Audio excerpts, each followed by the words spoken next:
بسم اللہ الرحمن الرحیم۔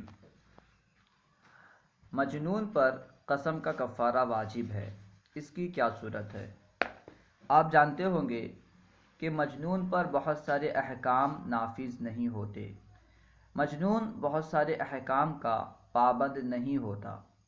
اسی طرح مجنون اگر قسم کھائے، قسم توڑے تو اس پر کفارہ نہیں ہوتا، لیکن ایک ایسی صورت ہے جس صورت میں مجنون پر قسم کا کفارہ واجب ہے۔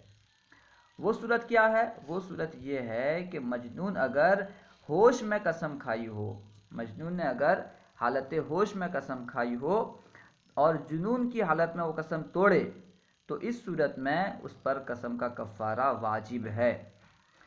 اسی طرح کا مسئلہ بہار شریعت میں مذکور ہے کہ مجنون اگر ہوش میں قسم کھائے اور حالت جنون میں قسم توڑے تو اس پر کفارہ واجب ہے۔ السلام علیکم ورحمۃ اللہ وبرکاتہ۔